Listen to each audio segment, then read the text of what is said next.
OSPI. And I am just thrilled to see all of you here. It's like I didn't expect all the Hollywood squares, so that's awesome. And the map, it's just so heartening to see so many of you here from all over the state. I just so appreciate, number one, Christina and the team for pulling this together.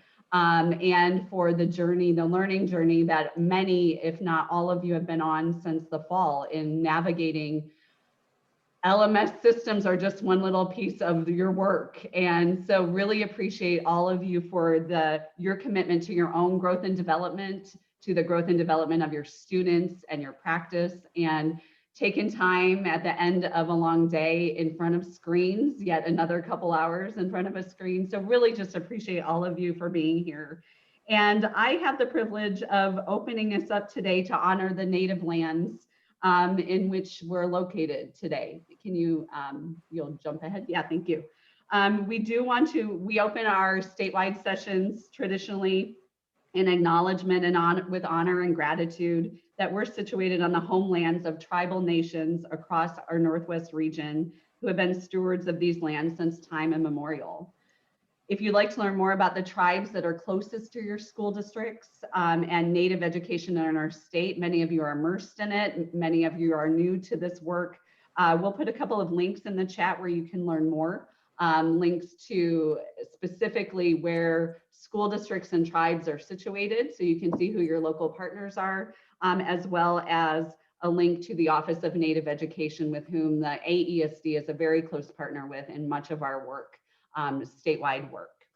So again, thank you all for being here and to committing to being here as a learning community. This is just the first toe in the water for a journey for a good journey for 2021. And with that, I will hand it over to Michelle Price, who is the superintendent of ESD 171 in North Central Washington, North Central ESD. And she is also in our network. We have champions and executive sponsors for all of our statewide initiatives. And so Michelle is here as a shepherd for her region, but really as a spokesperson of all 9 ESD superintendents in the state. So Michelle, I'll hand it over to you.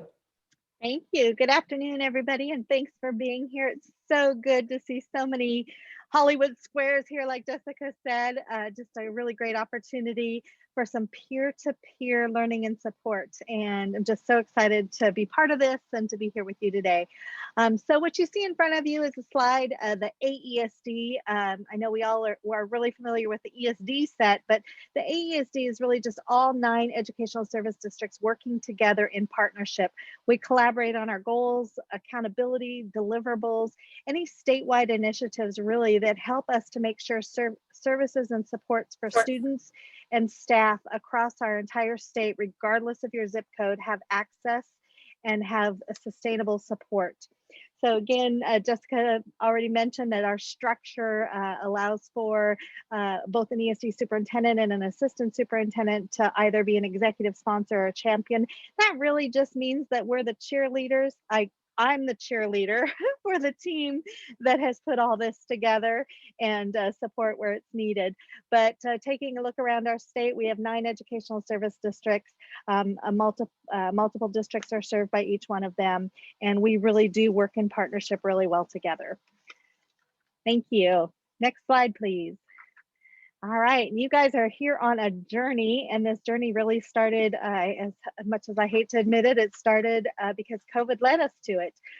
With the COVID kickoff, we developed an overnight need to change how we deliver high quality instruction to all students.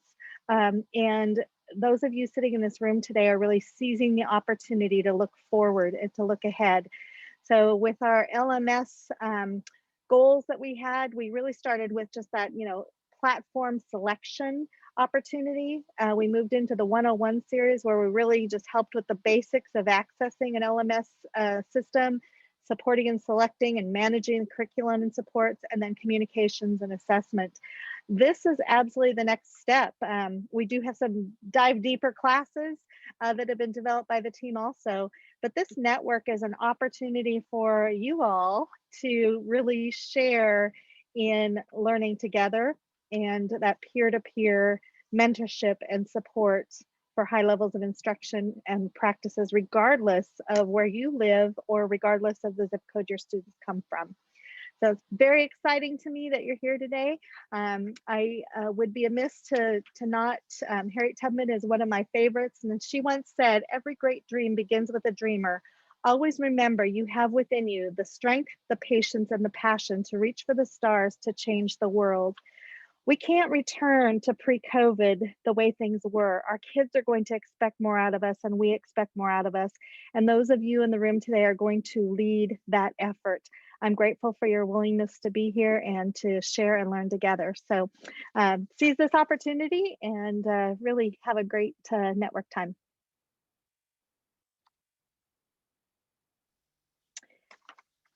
Now for the real show. So it's my pleasure to introduce to you today Washington State's 2021 Teacher of the Year, Brooke Brown. Brooke is from the Parkland School District, where she's taught English and ethnic studies for 14 years. She teaches her students about radical self-love and the need to cultivate an understanding of identity as a prerequisite to developing empathy and compassion for others. And I know you hate when somebody reads a slide to you, and I just did it. But Brooke, I'm so happy that you're here, and I know I couldn't do you justice in really sharing all the work that you've done with kids, and that you believing in your community and believing in each child has really has scored you this Teacher of the Year title, and very deserving. So congratulations to you, and thank you for being here with us today. Brooke. Great, can you all hear me? Okay, excellent. I'm just gonna pull the curtain back a little bit. I apologize in advance if we have any visitors. I have 4 kids who are upstairs just finishing their remote learning. So yeah, just want to say that real quick. All right, I'm gonna, good afternoon. Is it possible to have access to share my screen? Yes, I've given you access, Brooke. Okay, because it says host disabled screen sharing when I click. Let me double check. Sorry. Okay, you should be able to now. Perfect. All right. Thank you. Okay. Thumbs up if we could see Sonia Renee Taylor. Are we good? All right. Excellent. So I'm going to start my timer because I love to talk, and so I know that. So I have a specific amount of time. So I'm gonna try to use it the best possible. First of all, thank you for being here. Just being here really shows your commitment to our kids and your commitment to the future, which our kids represent. So I just wanted to say that and say thank you. So I wanted to start off, and I feel like that was a perfect, first of all, it always feels a little weird having those read about you. So thank you for those kind words. But it was a great segue when we're talking about how the kids need us, right? That we have to show up in a different way. And so I love Sonia Renee Taylor. If you haven't read her book, The Body Is Not an Apology, it's a beautiful book about radical self-love. But I love this, and I'm gonna read this slide to you. And it says, "We will not go back to normal. Normal never was. Our pre-corona existence was not normal, other than we normalized greed, inequity, exhaustion, depletion, extraction, disconnection, confusion, rage, hoarding, hate, and lack. We should not long to return, my friends. We are being given the opportunity to stitch a new garment, one that fits all of humanity and nature." So I just welcome you into this space, and I just have a few words about sort of the theme of relationships. And so,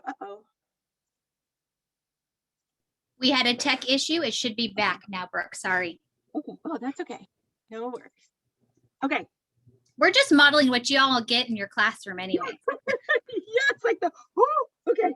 So a little bit about myself. So I was born in Seattle. I identify as a biracial Black woman. I use she, her, hers pronouns. I love to read, and I'm dairy free. So that's a little bit about me. I like to explain a little bit about myself because it's so important when we're building relationships, especially relationships online, that we bring our whole selves into those spaces. And so I share, this was myself. So there's me. I am the one in the front row. And this is on Heritage Day at preschool.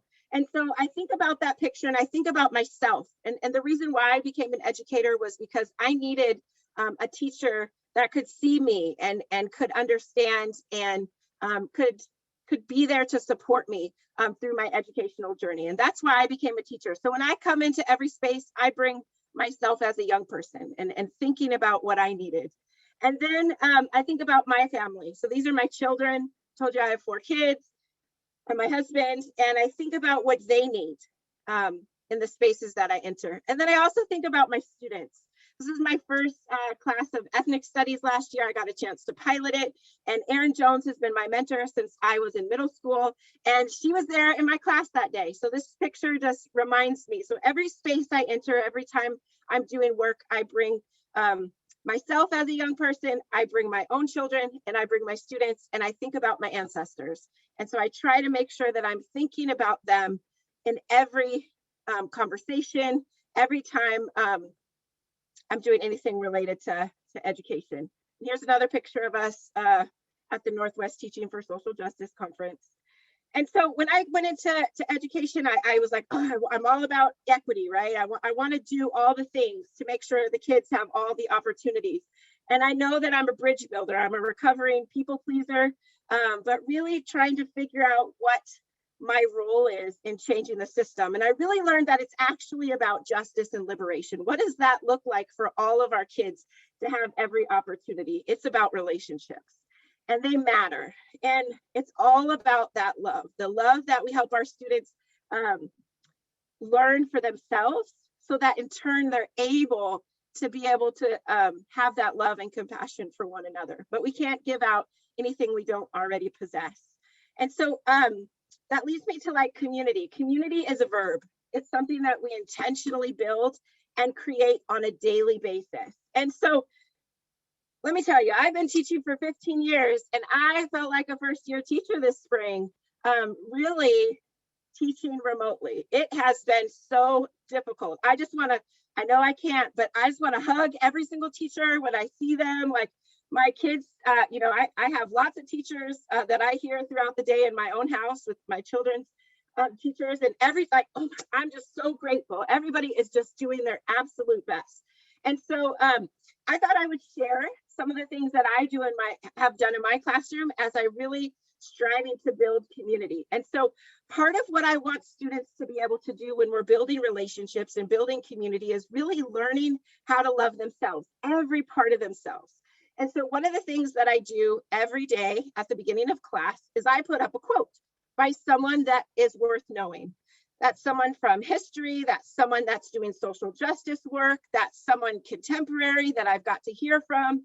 One of the silver linings of COVID is so many scholars and just amazing people have really lent themselves to teaching. And so I picked Hurston because she's personally one of my absolute favorites. My 13-year-old's name is Zora.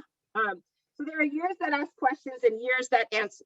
Boy, is that true for this year, right? 2020 has been a year with lots of questions and answers. So the beginning of class, kids know that's my entry task. There's always a quote by someone awesome. And then they get a little information about that person. And I usually have a couple slides that they can go back if they'd like to and learn more about that person.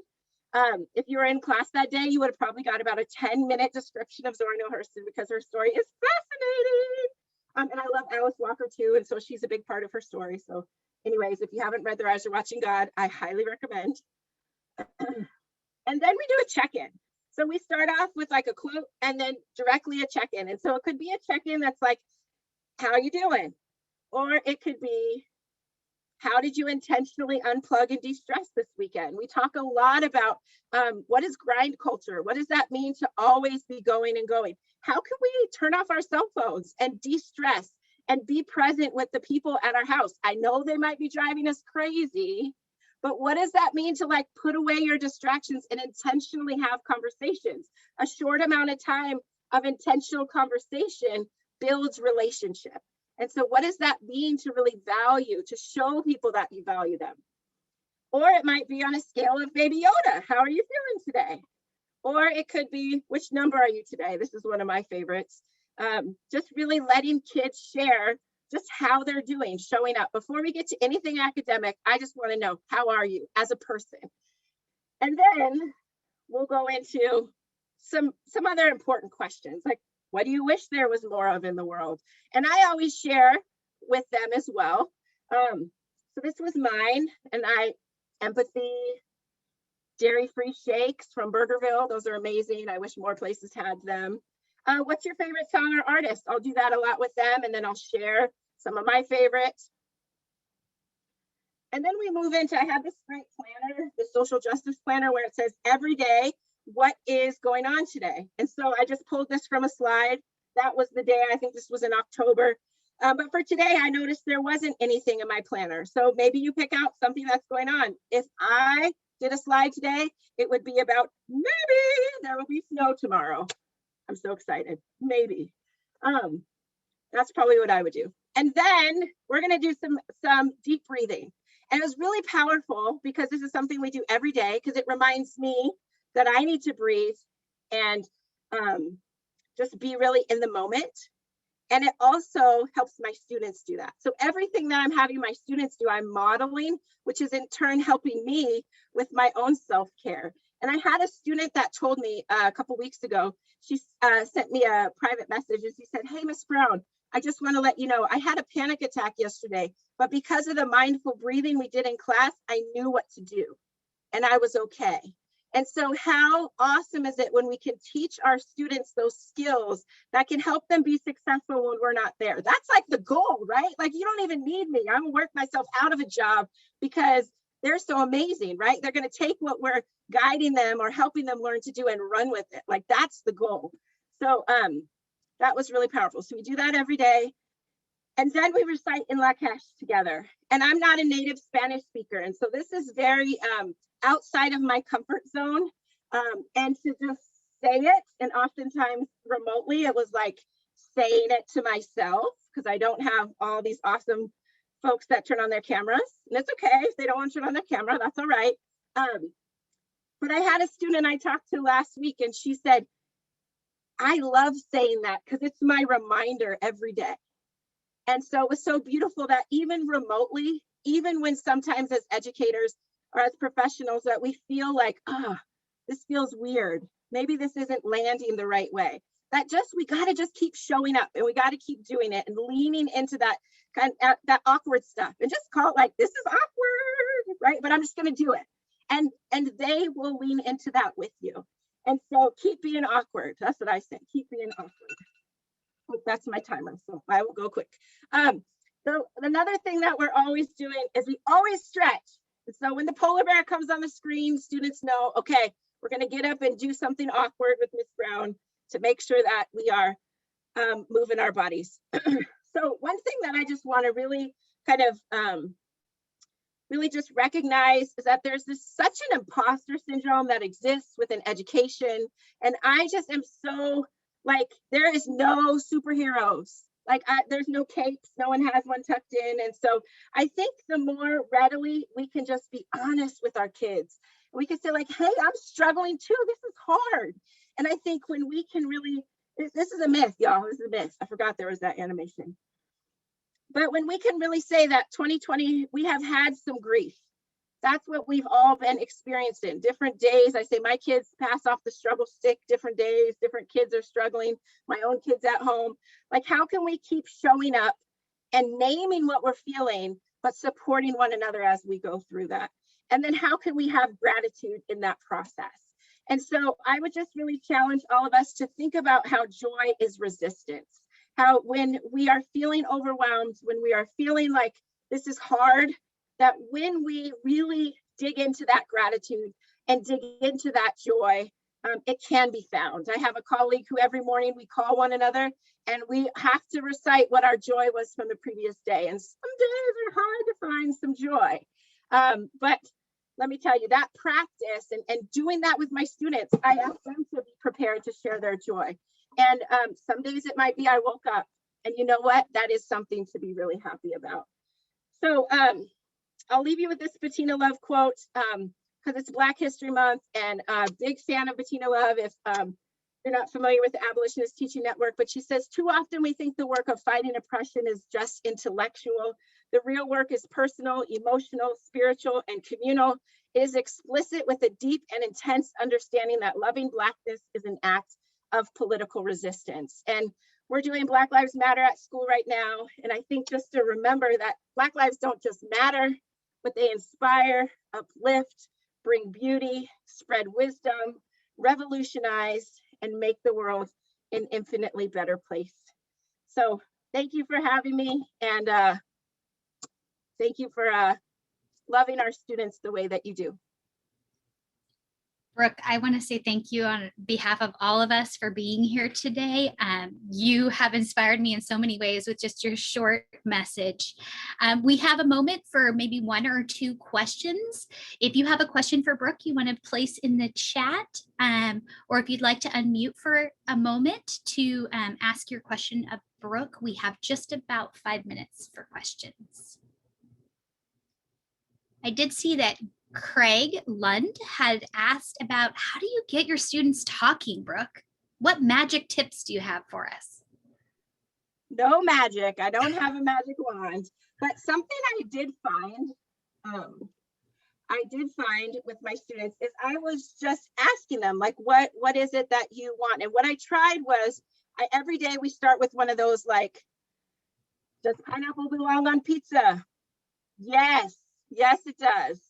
Right? Some people might say no, but I believe it does. So we start having these conversations. And then what I just started doing was putting students into breakout rooms for a small amount of time and then like ramping it up over time.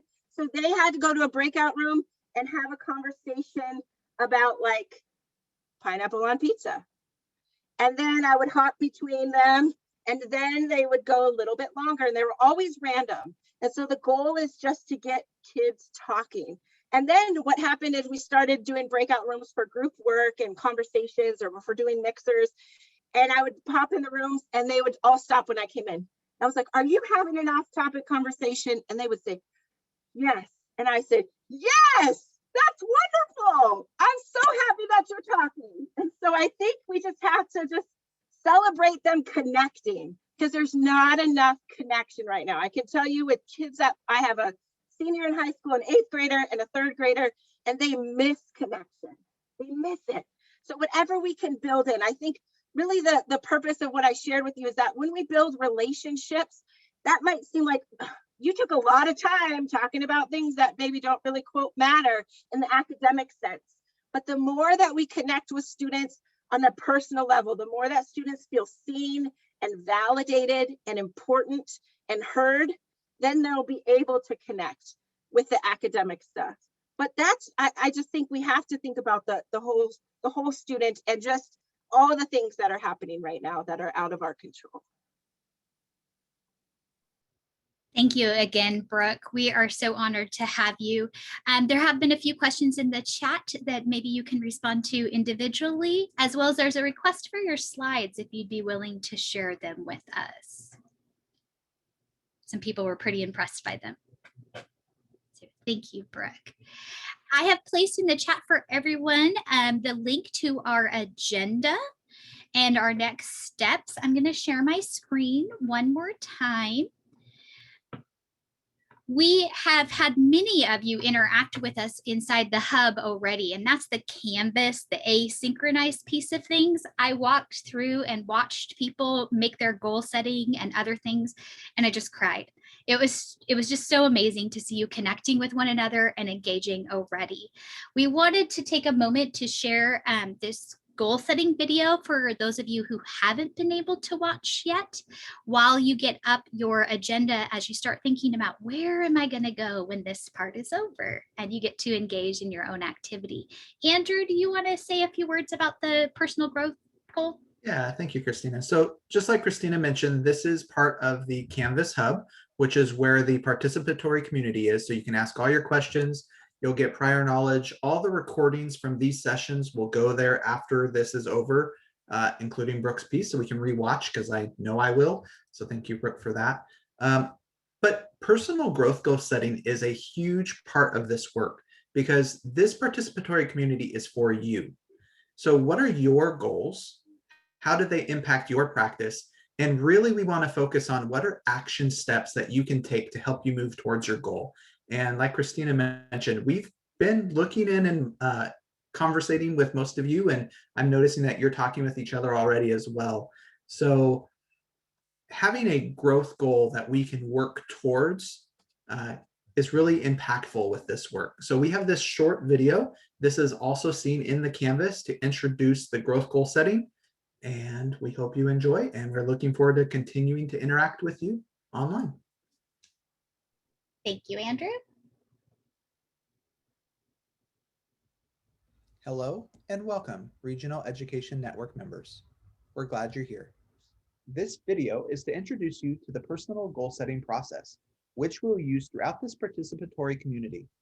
The importance of goal setting within this network is to support personal growth, collaboration, community and network building, as well as providing opportunities for leadership development within your organization.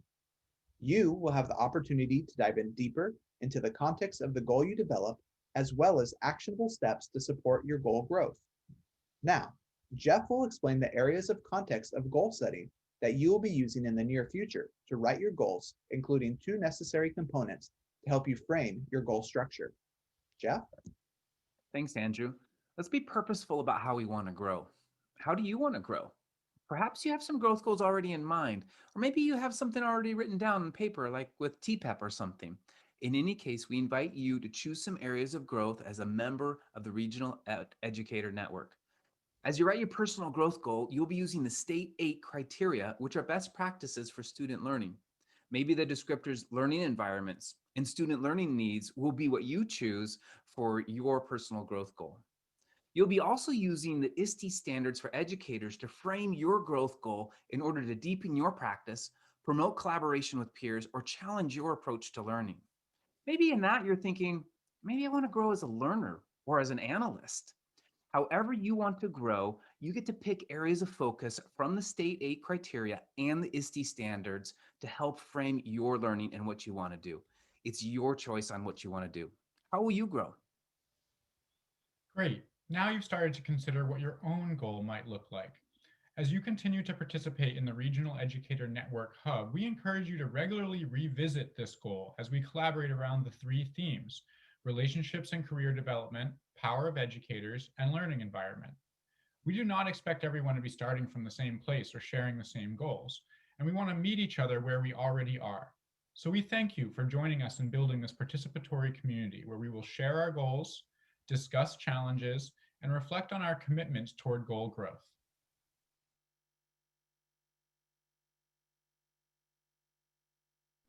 And I just get so captivated that I didn't miss when it was over. So as we continue on, we have about a 5-minute. Hello and welcome. Sorry. We have about a 5-minute window in which you can decide where you want to go next. I've added in the chat the agenda, and our agenda looks something like this. You have choose your own adventure. We have about 4 options that are 30 minutes long. Notice that the first option is only available the first session. And then we have 2 options that are 60 minutes long. If for any reason you get lost, you don't know where to go, you need some help, stay in this room or come back to this room, and I'll be here to make sure that you get wherever you need to go. Again, thank you all for being here, and we're just so excited to get to meet all of you and start to learn and collaborate together. So at this time, you have your 5-minute window, and courses will begin.